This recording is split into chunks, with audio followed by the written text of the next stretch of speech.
Opa. Boa noite, pessoal. Boa noite, Lene, Cida, Landinha. Tudo bom, Landinha? Vamos preparar aqui. Boa noite, Landinha.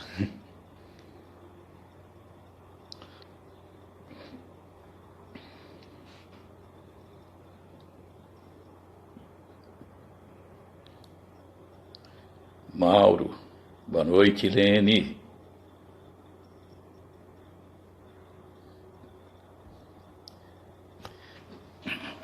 Esperar mais um pouquinho, a gente ainda tem 5 minutos para começar. Mauro, um abraço, Mauro. Priscila.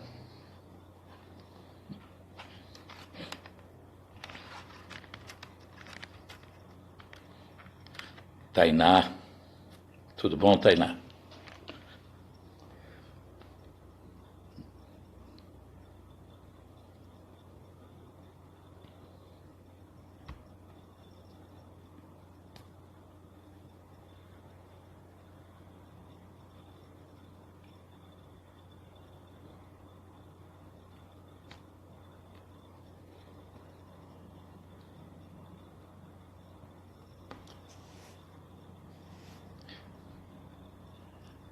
Léo.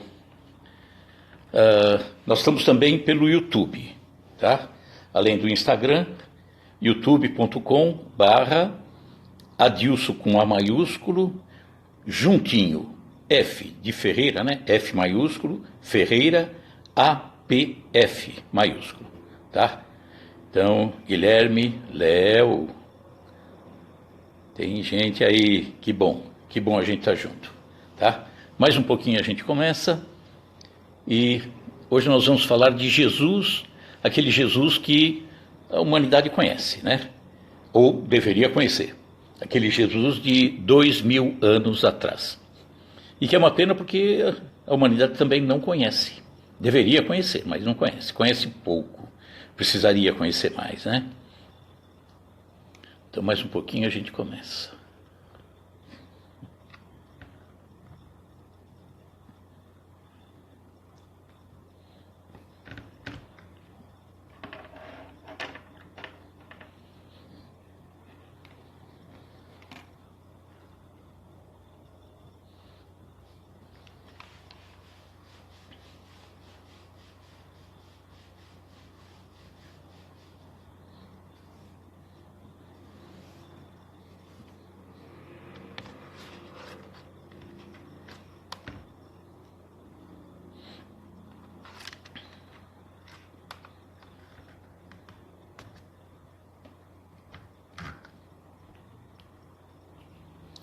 Marissa, Laércio, Laércio Guarujá, seu Laércio, um abraço. Marisa Borges, fraterna.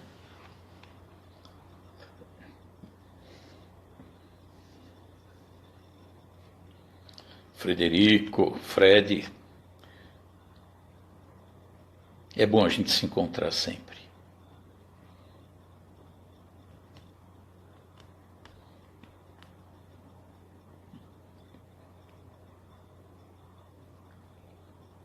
Maria Leone. Um abraço, Maria. Um abraço.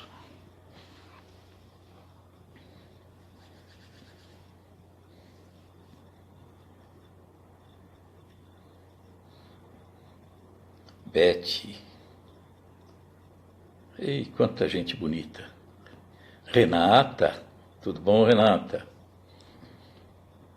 Flavinha. Tudo bom, Flávia? Que bom a gente estar junto.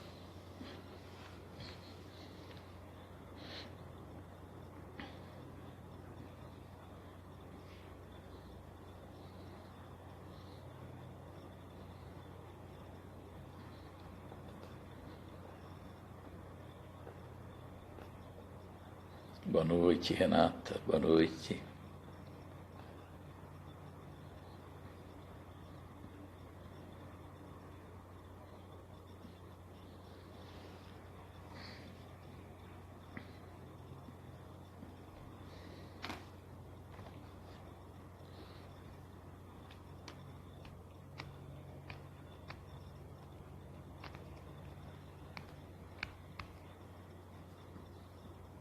Boa noite, Michel.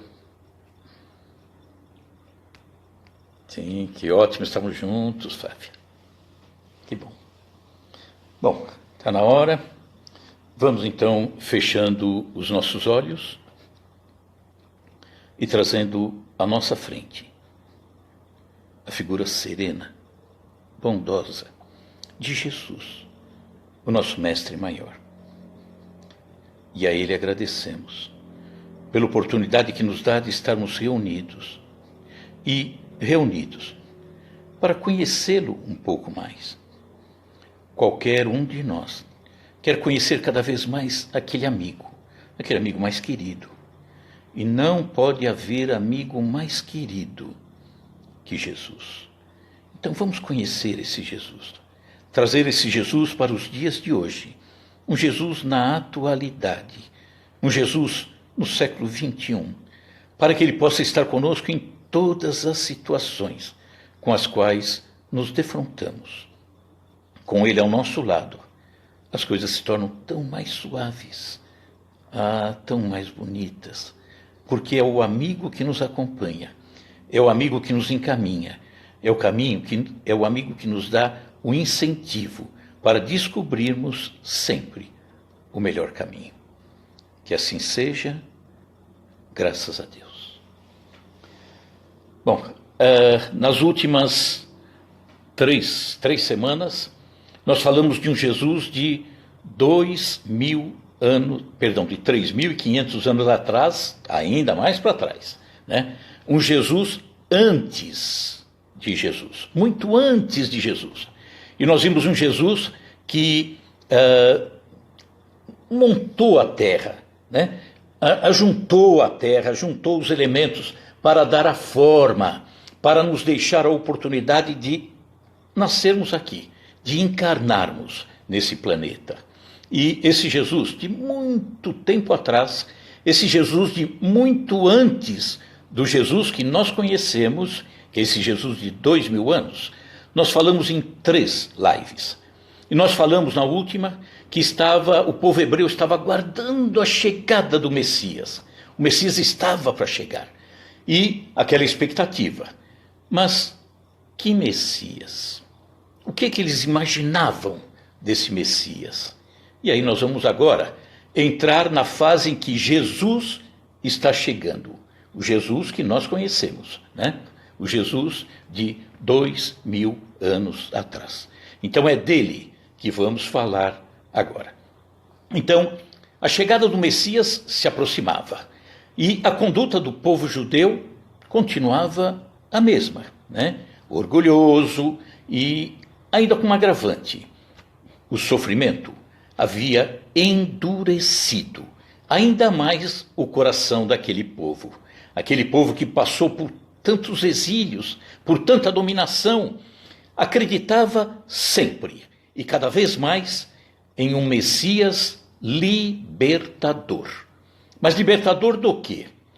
Libertador do jugo escravizante, o jugo romano, né? Que nessa época eram os romanos que dominavam aquela região.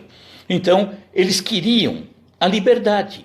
E eles, em razão desse sofrimento, vendo aquilo que obviamente lhes tocava mais direto, que era o orgulho ferido, a vontade de ter sua vida própria, então eles aguardavam a chegada de um Messias que viria libertá-los dessa situação. E imaginando que viria um Messias com todo esse poder, tirar Roma daquele palco, então eles imaginavam que esse Messias, por exemplo, deveria ser tão grandioso, do ponto de vista material, que viria cercado de honras. Ele viria para morar em palácio. Ele seria poderoso, né? Seria merecedor de tantas homenagens, tantos reconhecimentos. Ele viveria cercado de toda a pompa. Então, dentro dessa visão que os judeus tinham, dificilmente eles aceitariam alguém diferente disso. Não tinha como. Na visão deles, o Messias tinha que ser nesse formato. Então, eles entendiam equivocadamente o que viria a ser o povo escolhido. Povo escolhido, né? Ouvimos tantas vezes, o povo judeu era o povo escolhido de Deus. Mas escolhido não significa privilegiado. Não faz o menor sentido o nosso Pai privilegiar um em detrimento dos outros, né? Ele é rigorosamente igual. Ele nos ama da mesma forma, com a mesma intensidade. Então, esse povo escolhido, eles tinham que entender o que significava isso. E o que é povo escolhido? O que vem a ser isso? Povo escolhido é aquele que já tinha alguma informação. E eles tinham, né? Informações que os outros não tinham. Por exemplo, a ideia de um Deus único, o conhecimento das leis, né, divinas, os 10 mandamentos, eles conheciam, e que, portanto, tendo esse entendimento, eles poderiam perfeitamente, aceitando a mensagem de Jesus, se tornarem professores de outros povos. Eles divulgariam por toda a terra a mensagem de Jesus, né? Então seria muito mais fácil para Jesus ensinar, vamos fazer por analogia, entender que o judeu, em termos espirituais, fosse semi-analfabeto. E o restante dos povos da terra seriam analfabetos, espiritualmente falando. Então, para Jesus seria muito mais fácil ensinar um semi-analfabeto do que um analfabeto. Lógico, né? Por quê? Porque o semi-analfabeto, ele já tinha alguma noção, né? De Deus, dos mandamentos, de um caminho um pouquinho melhor. E se Jesus ensinasse ao povo judeu, semi-analfabeto espiritualmente falando, ele poderia ensinar com muito mais rapidez e com muito mais facilidade, obviamente, né? Falar com quem já tem uma noção é muito mais simples do que falar com aquele que não conhece absolutamente nada, né? Então, o povo judeu entenderia muito mais rapidamente a mensagem de Jesus, absorveria essa mensagem e teria condição de passar essa mensagem para os outros. Jesus tinha um prazo de validade curto. Ele era um, e ele não poderia espalhar para tantos na terra. Então, ao ensinar a um povo, uma grande quantidade de pessoas, essas pessoas ensinariam a muitos mais. É questão da progressão geométrica, né? Então, Jesus disse, olha a visão de ensinar ao judeu, ou seja, não perder tempo tentando ensinar aqueles que estariam ainda crus com relação à parte espiritual. Isso Jesus disse e está consignado no Evangelho de Mateus, capítulo 10, do versículo 5 em diante. Ele diz assim, a 12 homens, que seriam seus discípulos, enviou Jesus com as seguintes recomendações.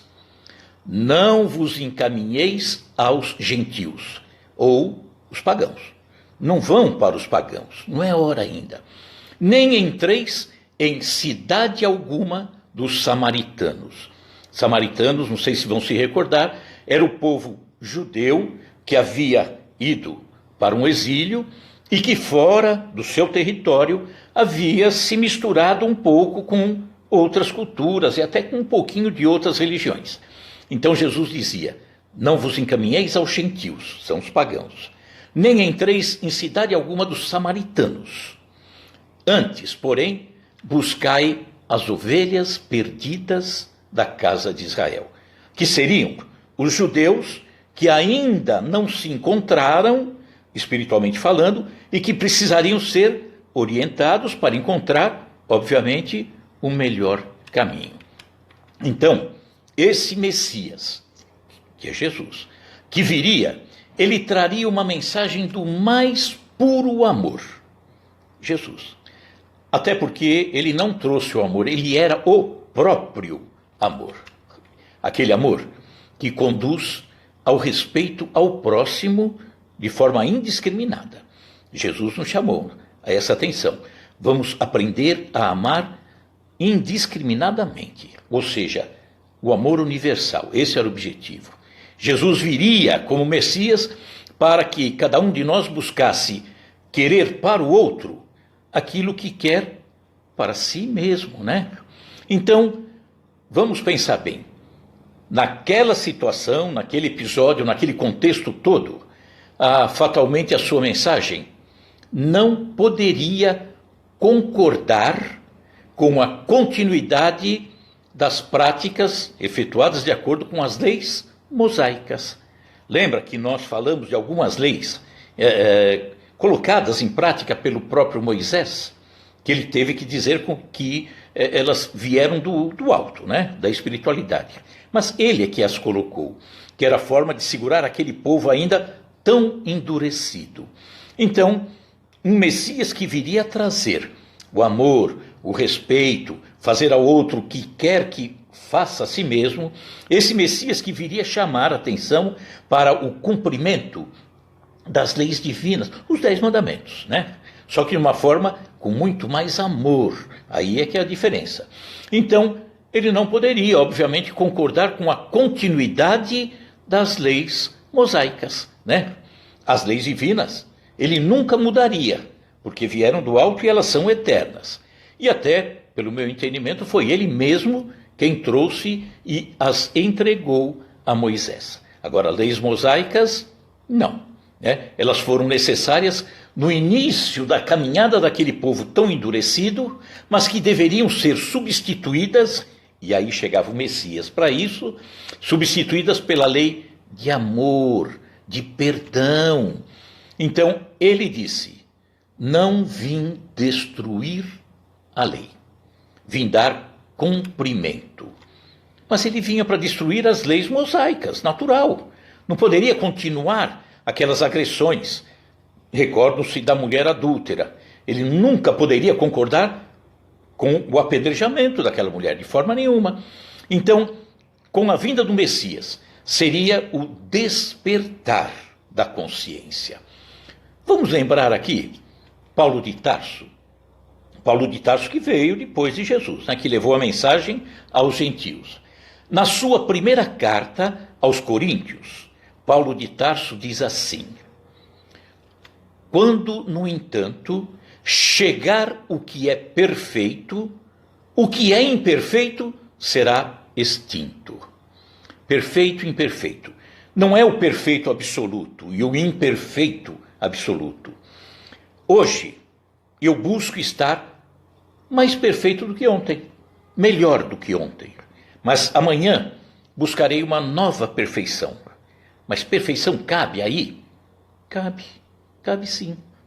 Se hoje eu me disponho a não cometer as agressões que eu cometi ontem, se hoje eu me disponho a fazer um caminho mais reto, se hoje eu me disponho a servir de uma forma mais bonita, que ontem eu não conseguia, quando terminar o dia de hoje eu vou dizer para mim, puxa, hoje meu dia foi perfeito. Mas amanhã ele precisa ser mais perfeito do que foi hoje. Porque aí, quando eu vou evoluindo, eu vou entender que carrego comigo imperfeições e que vou ter que deixar ao longo do caminho através de novas perfeições, de novos entendimentos. Mas continuava Paulo de Tarso. Quando eu era criança, pensava como menino, sentia e falava como menino. Quando cheguei à idade adulta, deixei para trás as atitudes das crianças. Então, esse Messias que vinha era exatamente o despertar da consciência do ser humano. Era a evolução que nós precisávamos pegar ali o fio da meada para seguir de forma cada vez melhor. Esse Messias que viria, trazendo amor, perdão, tudo aquilo que nós já aprendemos, obviamente ele modificaria muitas coisas. Por exemplo, o primeiro mandamento, quando fala em amar a Deus acima de todas as coisas, vamos lembrar que na lei mosaica, recordam-se que nós falamos a semana passada, uma das leis mosaicas lá de 3.500 anos atrás, época de Moisés, ele falava, se o teu irmão, se a tua irmã se a tua filha, se o teu amigo te chamar para servir a outros deuses, não consentirás com ele, nem o ouvirás, nem terás piedade e nem o pouparás, nem o esconderás. Certamente o matarás. Totalmente contrário à lei divina, né? Não poderia continuar isso. E aí continua ainda na lei mosaica: a tua mão será a primeira contra ele para o matar, e depois a mão de todo o povo. Então, obviamente, Jesus não permitiria a continuidade desse entendimento. E de que forma ele modificou isso? Jesus vem e dá um outro entendimento a esse Deus. Ele diz: Deus é Pai. Olha como mudou tudo. Mudou tudo. Por quê? Porque passa a ser uma relação de carinho para com o que era Deus e que agora eu chamo de Pai. E não de medo. Não é uma relação de medo. Ah, esse Deus que pune. Não pode. Não pode, não faz o menor sentido. E agora, quando eu entendo esse Deus como o Pai que eu amo meu Pai da terra, ele já partiu, mas continua comigo. Então, imagina esse ser maior, e eu chamo de Pai. Então eu tenho por ele uma gratidão imensa, enorme. Então, eu não tenho que procurar outros deuses, muito embora a humanidade, por desconhecer, por viver de uma forma tão equivocada, acaba substituindo o Pai por outros deuses. Que deuses? Dinheiro, poder, as seduções da vida, os vícios, passam a ser deuses para eles, a ponto de se esquecerem do Pai. Olha como é gostoso chamar Deus de Pai. Aquela prece que Jesus nos deixou. Se a gente falasse assim: Deus nosso que estais nos céus, fica estranho? Muito estranho. Pai nosso. Olha como é gostoso. Então, por que procurar outros deuses? Se nós começamos a entender esse Deus, então Jesus modificou, né? Acabou com aquela ideia daquele Deus punitivo. Vamos passar para um outro. Recordam-se da lei de Talião? Nós falamos na última semana. Lei de Talião. Ou devolver na mesma moeda. Coisa que hoje em dia a gente escuta assim: ah, comigo é assim. Bateu, levou. Devolve na mesma moeda. Que bonito isso, né? Interessante. Então, lei de Talião, aquela que fala olho por olho, dente por dente. Jesus vem e acaba com ela. De que forma? Jesus é amor, né? É entendimento, é carinho. Vamos encontrar isso no Evangelho de Mateus, capítulo 5, versículos 38 a 44. Vou pedir que prestem bem atenção naquilo que eu vou dizer, que está contido nesse capítulo, porque depois nós vamos abrir em 3, 4 pedacinhos para a gente entender a beleza desse ensinamento de Jesus, que é para acabar com a lei de Talião. Então está assim na parte total. Ouviste que foi dito: olho por olho, dente por dente. Eu, porém, vos digo que não resistais ao mal. Se qualquer te bater na face direita, oferece-lhe também a outra. E ao que quiser pleitear contigo e tirar-te a túnica, larga-lhe também a capa.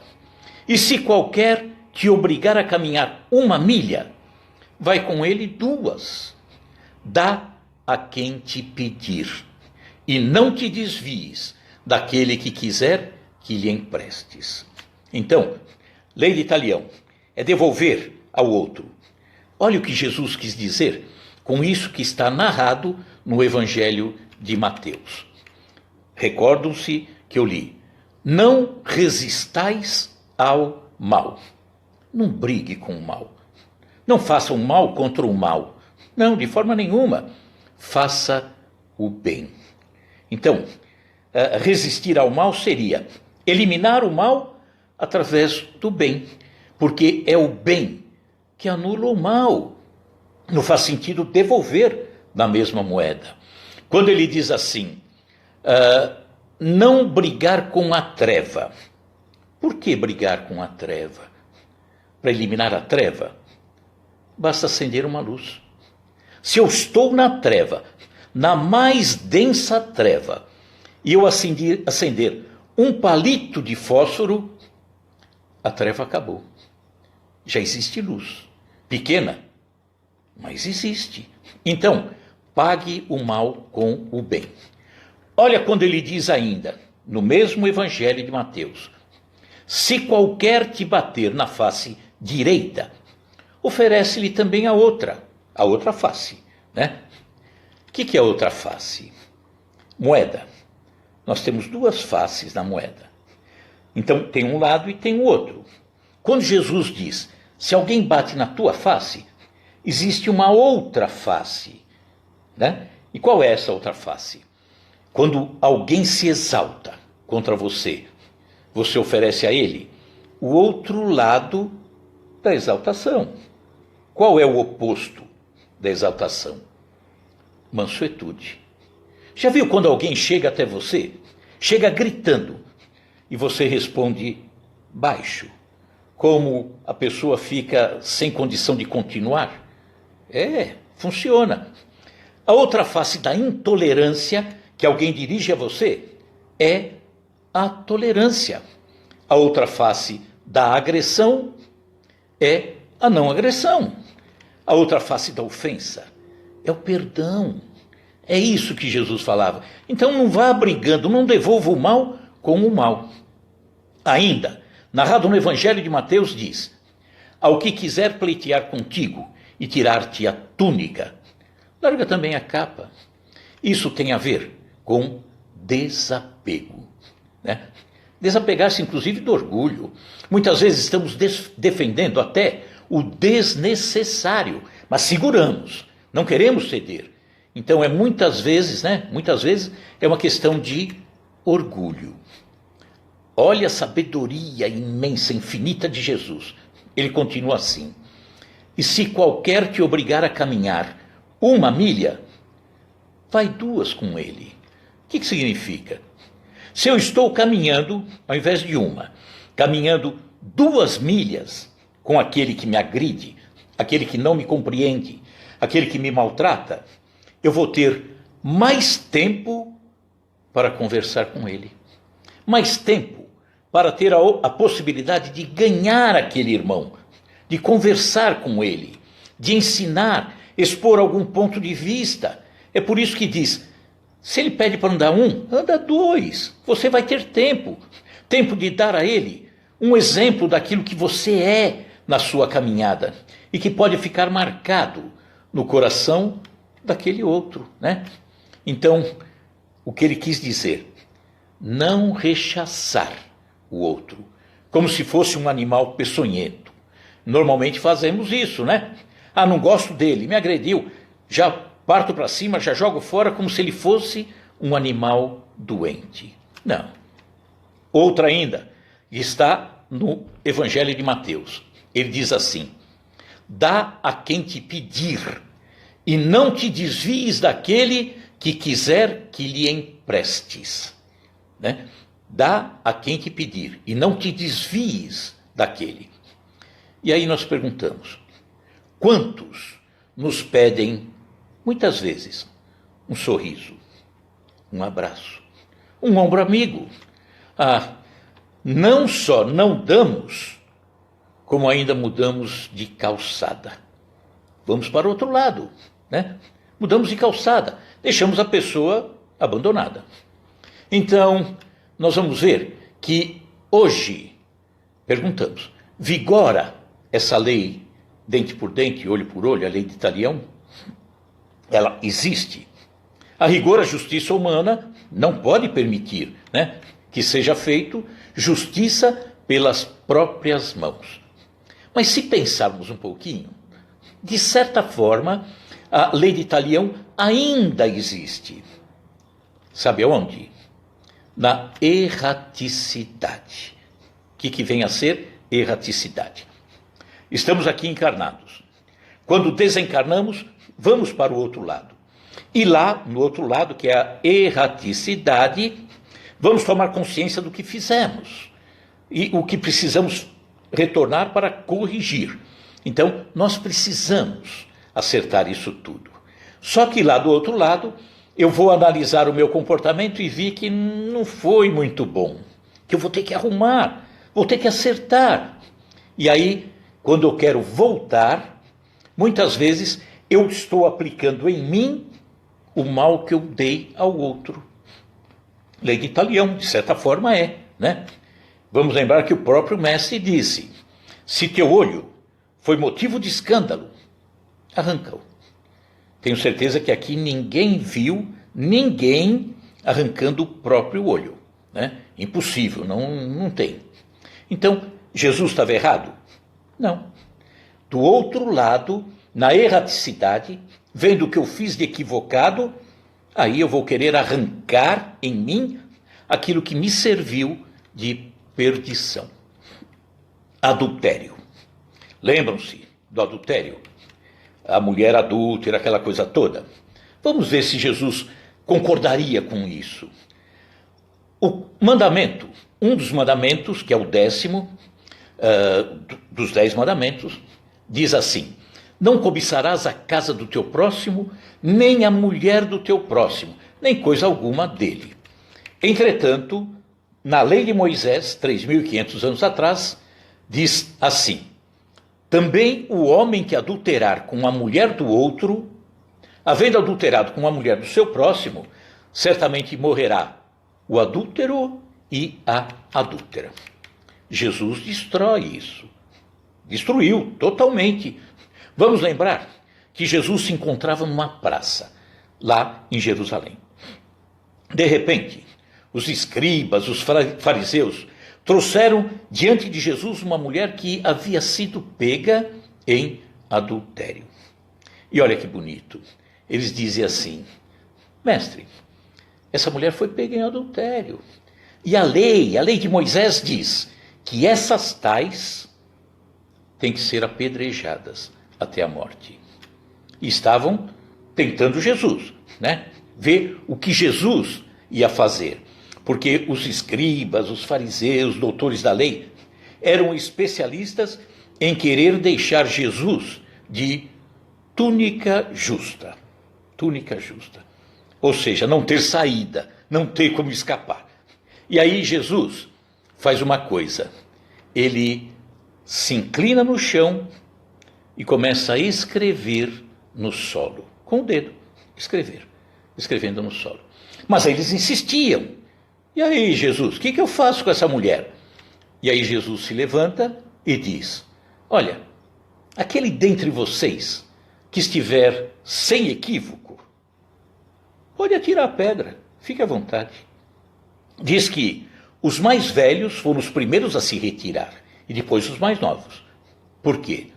Porque os mais velhos tinham muito mais complicações, lembrando ainda, né, porque é a presente encarnação, e, portanto, sentiram que realmente não tinham a menor condição. E foram embora. E aí, o que nós tiramos de entendimento desse ensinamento de Jesus? Viu que ele contrariou totalmente a lei de Moisés. Não é. E ele não disse, o interessante é que ele não disse: olha, aquela lei é bobagem. Não falou não. Tudo bem, pode atirar a pedra, fique à vontade. Aquele que nunca errou. E aí é que a coisa pegou, né? Olha um detalhe.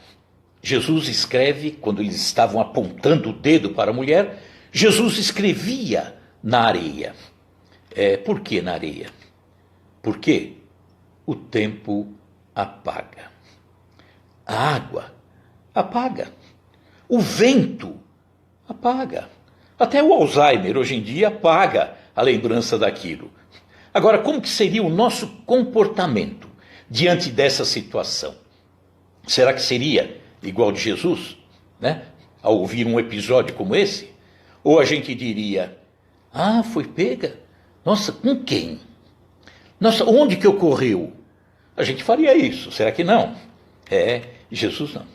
Então, nós vimos também, nesse episódio, uma sociedade totalmente machista, que apontava o dedo para a mulher e escondia o homem.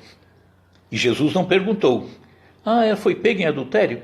Tragam o homem também. Não, Jesus não estava preocupado com isso. O tempo corrigiria. E como que ele corrige? Ele diz assim, olha, vá, e não erres mais, conserta. Isso é passado, faça o certo daqui para frente.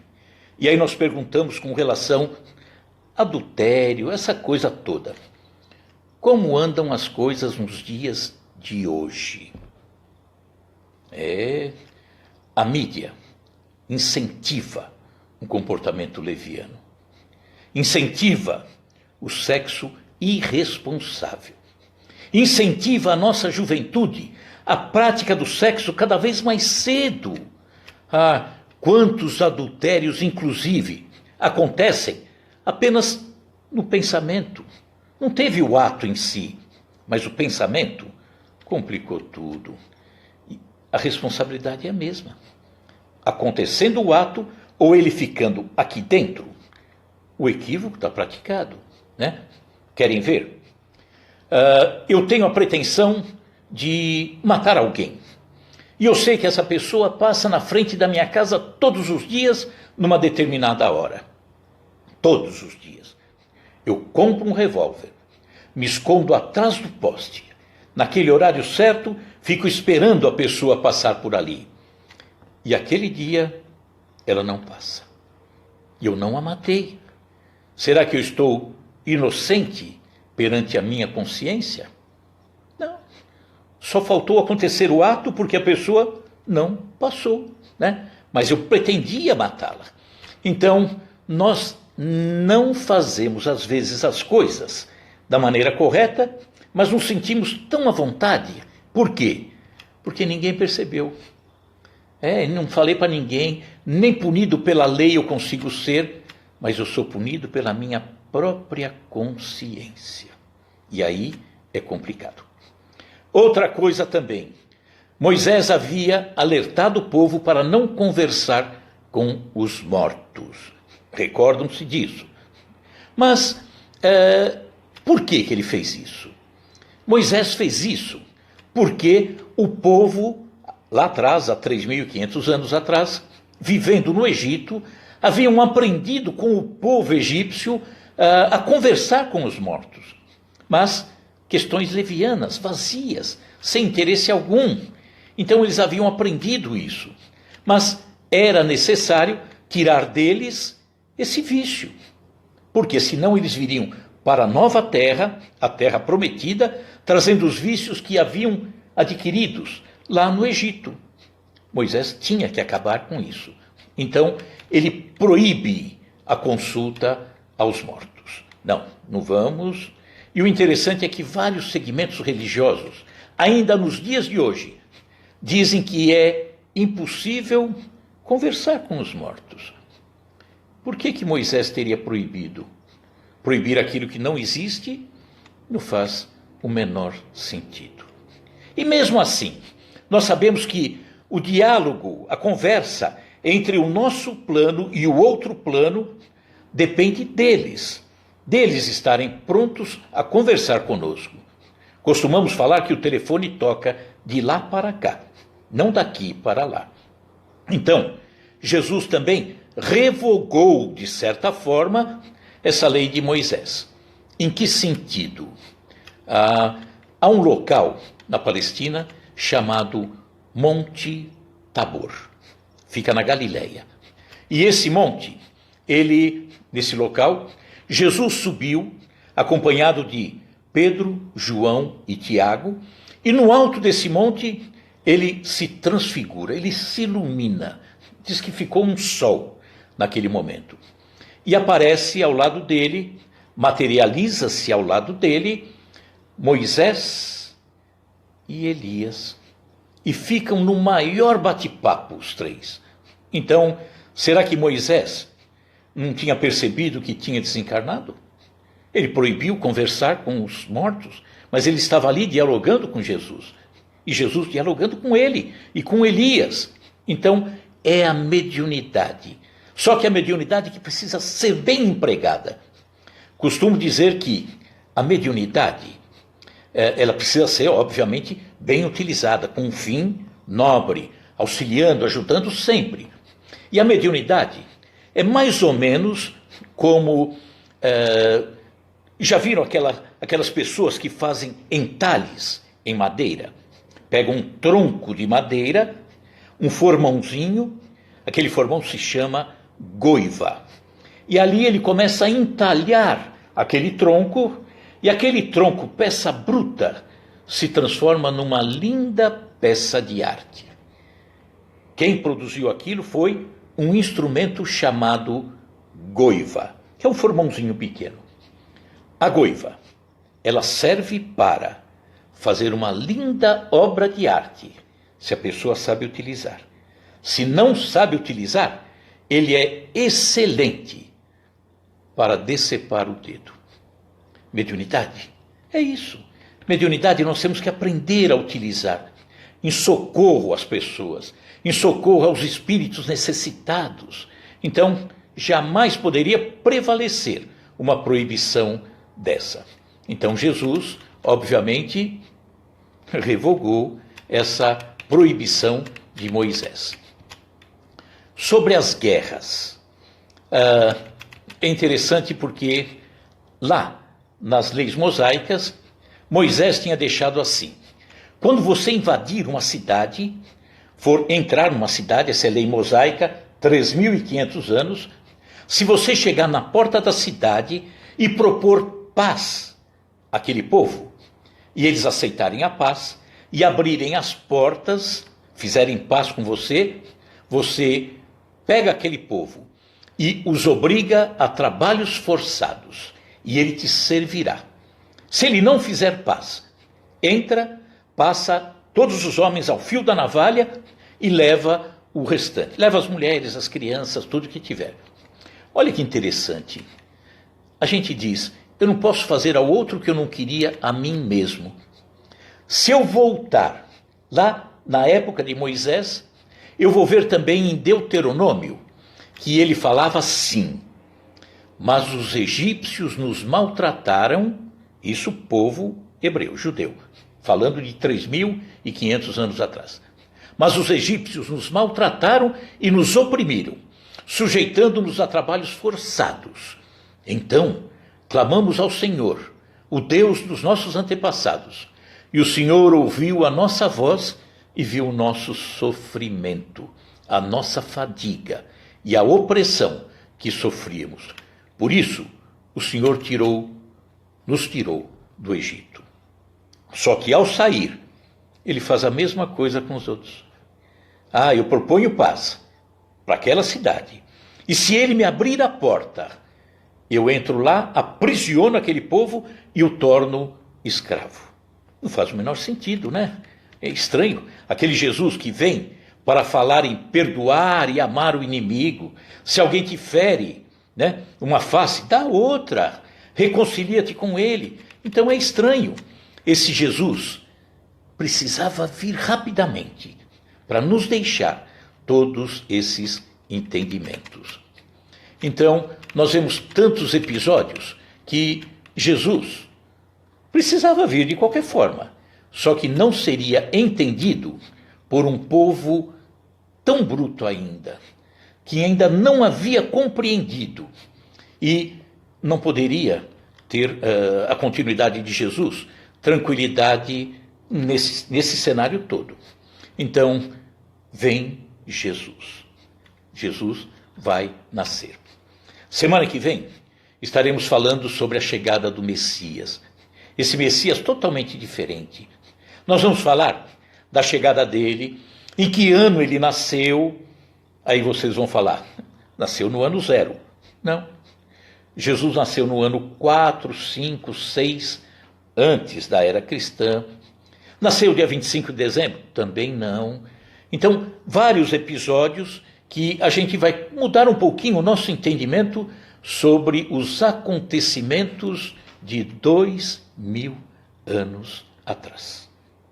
Então, agora estamos falando de Jesus. há 2000 anos. Tá? Ainda temos muita coisa para falar e vamos falar agora de um Jesus, nessa fase ainda, mas um Jesus histórico ao longo dessa caminhada. Não vamos ainda entrar nos ensinamentos morais de Jesus. Após passar esse Jesus há 2000 anos, que vai levar aí algumas semanas, vamos para um Jesus depois de Jesus, para depois voltarmos aos ensinamentos morais de Jesus, trazendo para os dias de hoje, para o século 21. Isso que é importante. Tá bom? Então, vamos fazer dessa forma? Vamos lá. Então, para encerrarmos, vamos fechar os nossos olhos. Olha quanta gente. Ai, que bom. Vamos fechando o Lueli também, olha, lá do Guarujá, a Sônia. Que bom, muito obrigado, viu? Vamos fechando os nossos olhos e trazendo Jesus à nossa frente. Agradecemos, Jesus.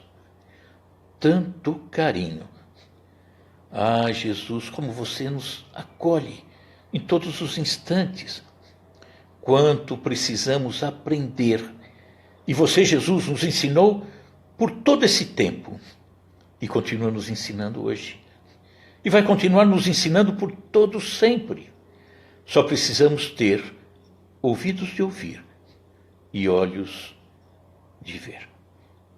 Que assim seja, graças a Deus. Então, que a semana que vem possamos estar juntos, né? Ou pelo Instagram, ou pelo YouTube, mas que a gente continue aí, nós vamos ter ainda muito assunto. E muita coisa que, provavelmente, as pessoas não pararam para pensar até hoje. Tá bom? Então, vamos nos cuidar, não dar brecha para o coronavírus e acreditar, né? Seguir toda a proteção, máscara, o que for preciso, mas não podemos, vamos falar sempre, não podemos abrir mão dos valores mais bonitos, mais significativos da caminhada humana. A sua crença, a sua família e os seus amigos. Combinado? Então, Jesus no coração e álcool gel na mão. Grande abraço a todos vocês e olha, tanta gente aí, muito obrigado pela presença, pelo carinho de vocês e na semana que vem estaremos novamente juntos, tá bom? Grande abraço e muito obrigado, pessoal. Fiquem com Deus, viu?